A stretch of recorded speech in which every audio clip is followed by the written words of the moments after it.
I'm Shrink. Today we're going to be reading Peter Rabbit.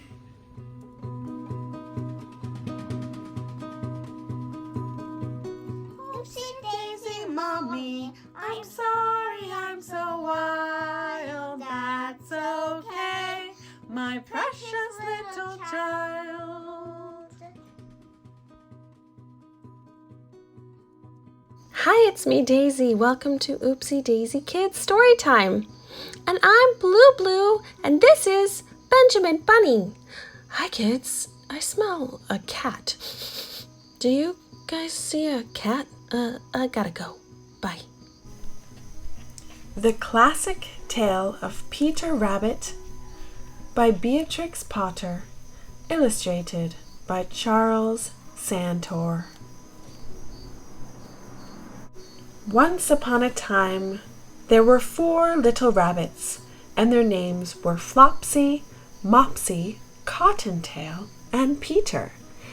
They lived with their mother in a sand bank underneath the root of a very big fir tree.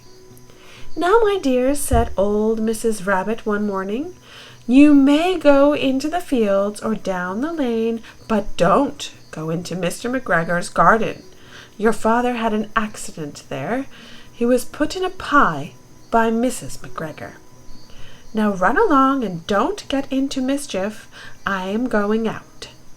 Then old Mrs. Rabbit took a basket and her umbrella and went through the wood to the baker's. She bought a loaf of brown bread and 5 currant buns. Flopsy, Mopsy, and Cottontail, who were good little bunnies, went down the lane to gather blackberries, but Peter, who was very naughty, ran straight away to Mr. McGregor's garden and squeezed under the gate. First he ate some lettuce, some French beans, and then he ate some radishes, and then, feeling rather sick, he went to look for some parsley. But round the end of a cucumber frame, whom should he meet but Mr. McGregor? Mr. McGregor was on his hands and knees planting out young cabbages, but he jumped up and ran after Peter, waving a rake and calling out, "Stop, thief!" Peter was most dreadfully frightened. He rushed all over the garden, for he had forgotten the way back to the gate. He lost one of his shoes among the cabbages and the other shoe amongst the potatoes. After losing them, he ran on 4 legs and went faster, so that I think he might have got away altogether if he had not unfortunately run into a gooseberry net and got caught by the large buttons on his jacket. It was a blue jacket with brass buttons, quite new. Peter gave himself up for lost and shed big tears, but his sobs were overheard by some friendly sparrows, who flew to him in great excitement and implored him to exert himself. Mr. McGregor came up with a sieve, which he intended to pop upon the top of Peter.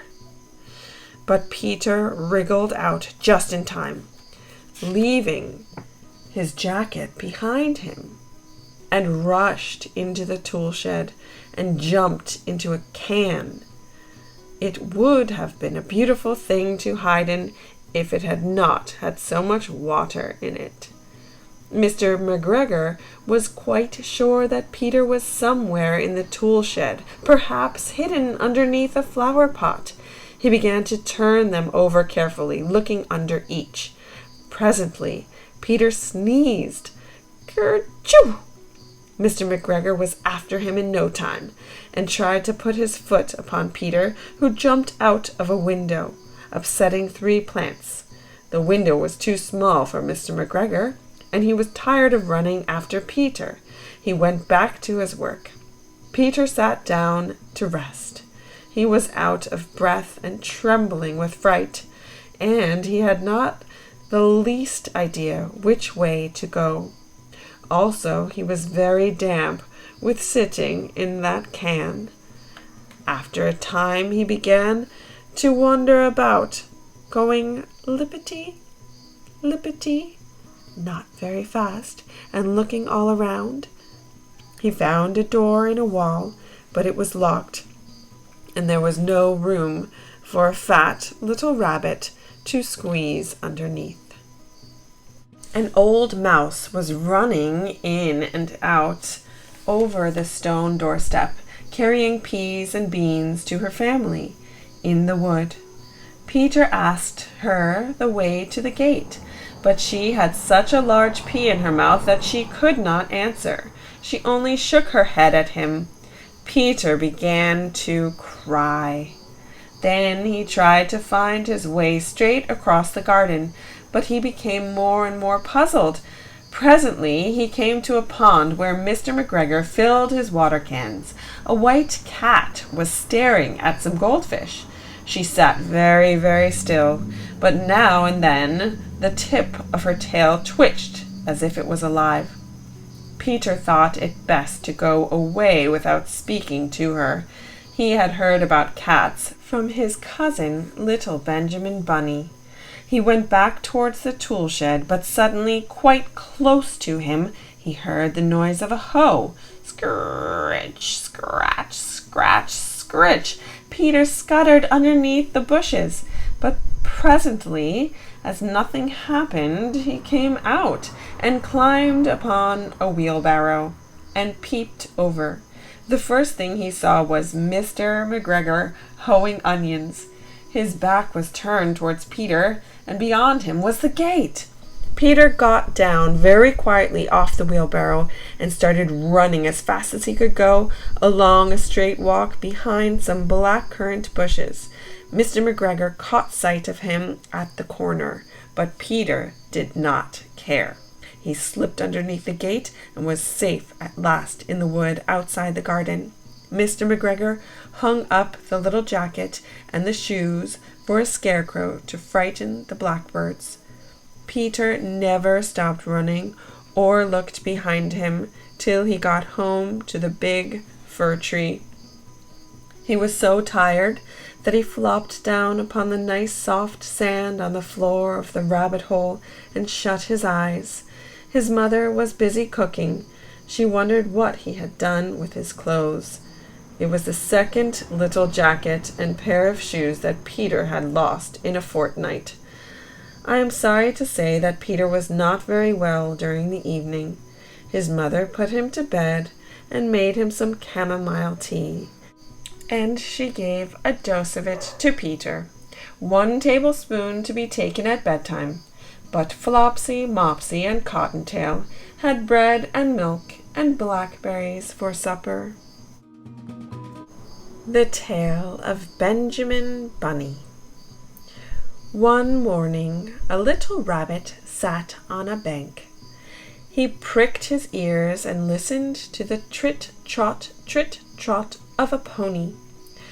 A gig was coming along the road. It was driven by Mr. McGregor, and beside him sat Mrs. McGregor in her best bonnet. As soon as they had passed, little Benjamin Bunny slid down into the road and set off, with a hop, skip, and jump, to call upon his relations, who lived in the wood at the back of Mr. McGregor's garden. The wood was full of rabbit holes, and in the neatest, sandiest hole of all lived Benjamin's aunt and his cousins, Flopsy, Mopsy, Cottontail, and Peter. Old Mrs. Rabbit was a widow.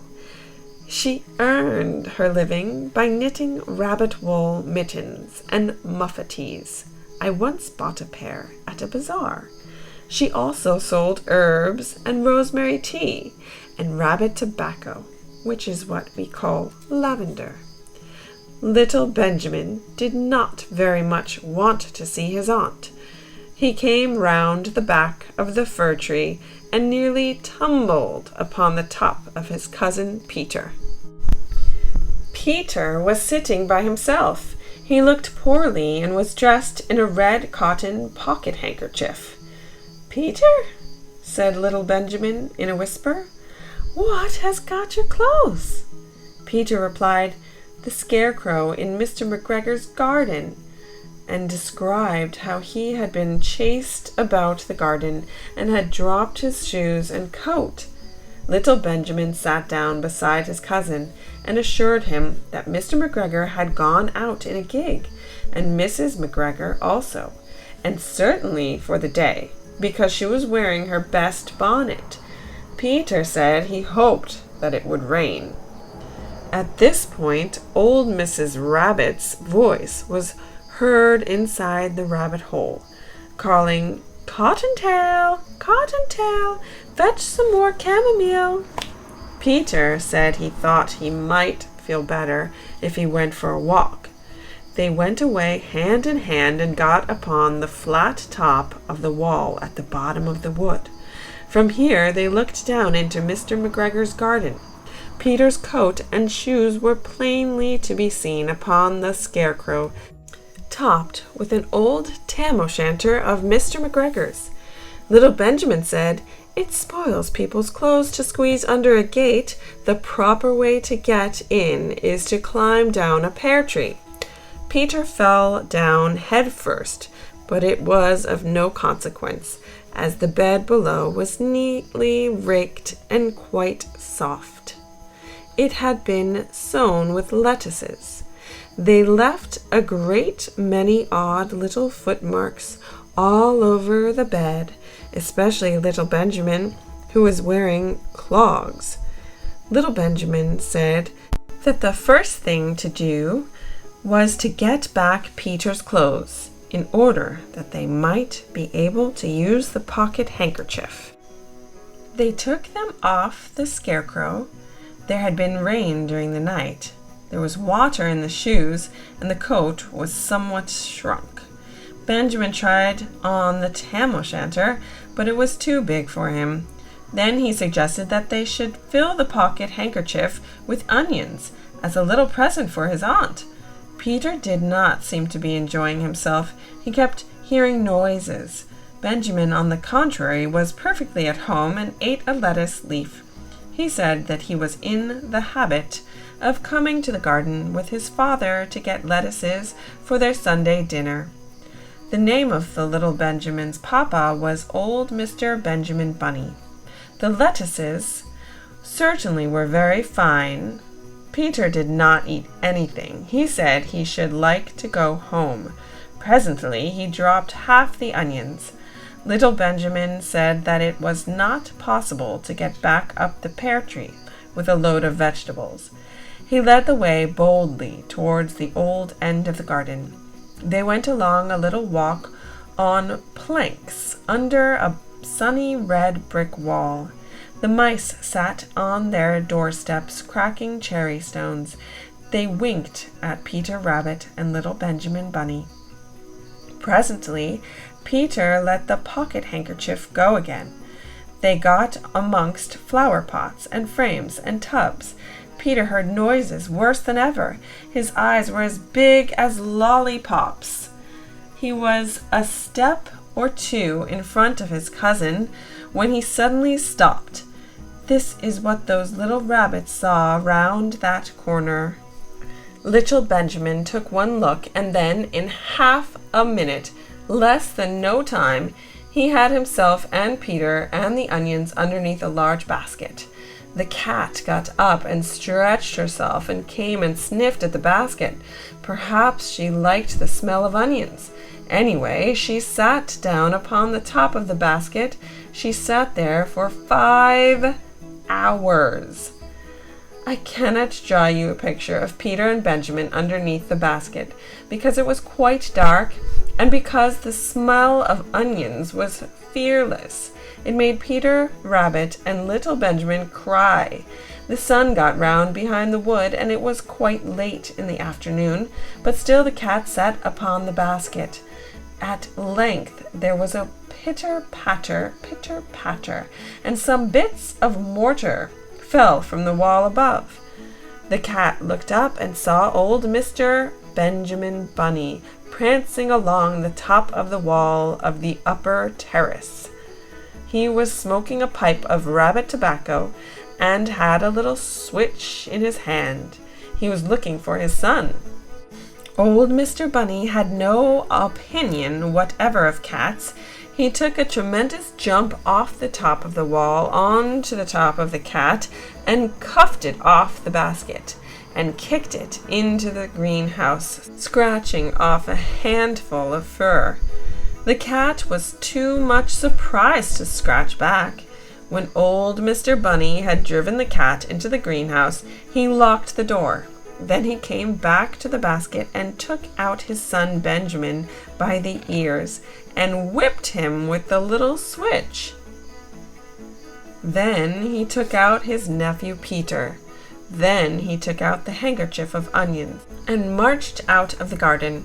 When Mr. McGregor returned, about half an hour later, he observed several things which perplexed him. It looked as though some person had been walking all over the garden in a pair of clogs, only the footmarks were too ridiculously little. Also, he could not understand how the cat could have managed to shut herself up inside the greenhouse, locking the door upon the outside. When Peter got home, his mother forgave him, because she was so glad to see that he had found his shoes and coat. Cottontail and Peter folded up the pocket handkerchief, and old Mrs. Rabbit strung up the onions and hung them from the kitchen ceiling, with the bunches of herbs and rabbit tobacco. The Tale of the Flopsy Bunnies. It is said that the effect of eating too much lettuce is soporific. I have never felt sleepy after eating lettuces, but then I am not a rabbit. They certainly had a very soporific effect upon the Flopsy Bunnies. When Benjamin Bunny grew up, he married his cousin Flopsy. They had a large family, and they were very improvident and cheerful. I do not remember the separate names of their children. They were generally called the Flopsy Bunnies. As there was not always quite enough to eat, Benjamin used to borrow cabbage from Flopsy's brother, Peter Rabbit, who kept a nursery garden. Sometimes Peter Rabbit had no cabbage to spare. When this happened, the Flopsy Bunnies went across the field to a rubbish heap in the ditch outside Mr. McGregor's garden. Mr. McGregor's rubbish heap was a mixture. There were jam pots and paper bags and mountains of chopped grass from the mowing machine, which always tasted oily, and some rotten vegetable marrows and an old boot or two. One day, oh joy! There was a quantity of overgrown lettuces which had shot into flower. The Flopsy Bunnies simply stuffed lettuces. By degrees, one after the other, they were overcome with slumber and lay down in the mown grass. Benjamin was not so much overcome as his children. Before going to sleep, he was sufficiently wide awake to put a paper bag over his head to keep off the flies. The little Flopsy Bunnies slept delightfully in the warm sun. From the lawn beyond the garden came the distant clackety sound of the mowing machine. The blue bottles buzzed about the wall, and a little old mouse picked over the rubbish among the jam pots.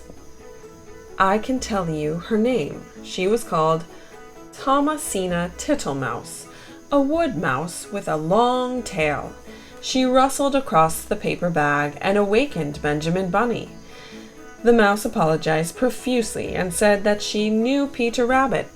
While she and Benjamin were talking close under the wall, they heard a heavy tread above their heads, and suddenly Mr. McGregor emptied out a sackful of lawn mowings right upon the top of the sleeping Flopsy Bunnies.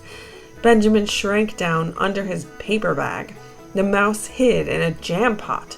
The little rabbits smiled sweetly in their sleep under the shower of grass. They did not awaken because the lettuces had been so soporific.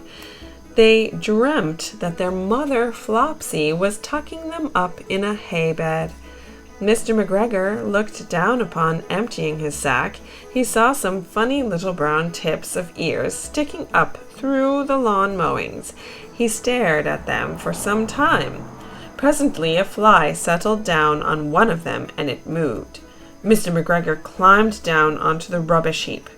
1, 2, 3, 4, 5, 6 lethal rabbits, said he as he dropped them into his sack.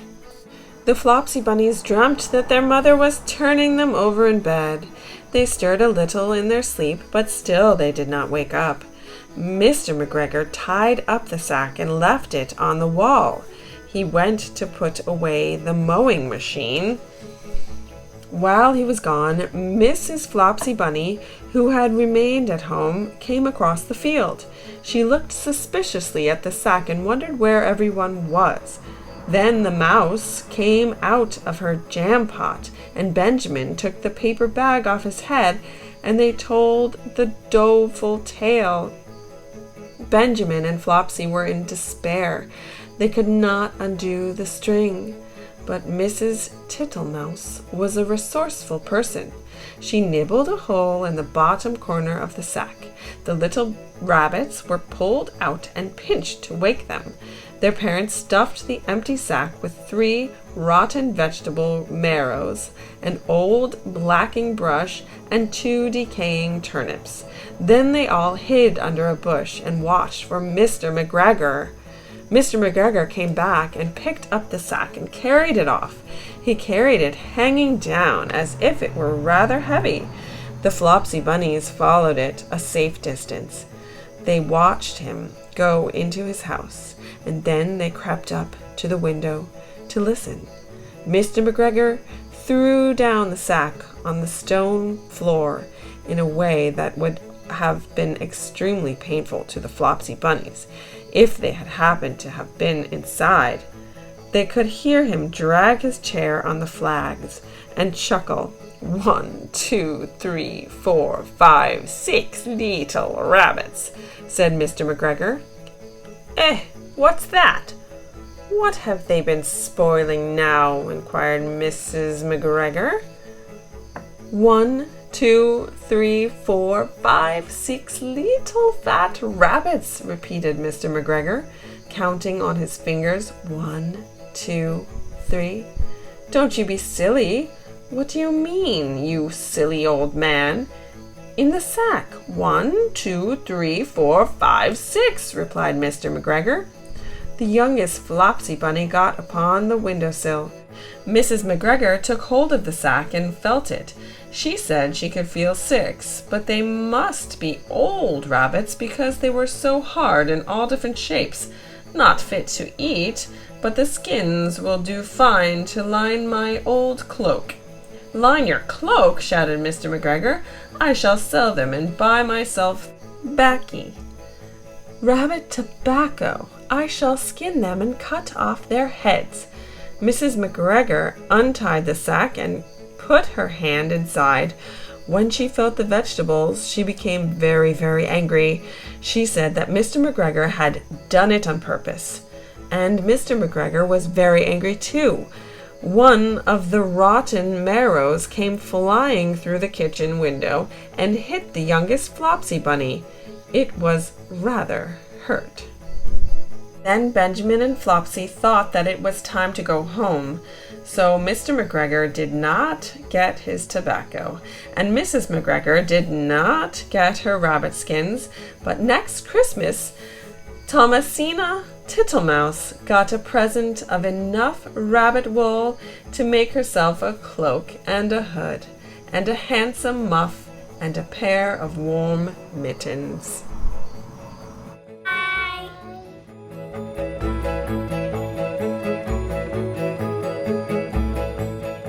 What a fun story! Bye, kids. See you next time. Was there a cat? Did you just see a cat? Oh, God. I know there's a cat out here. I can smell it.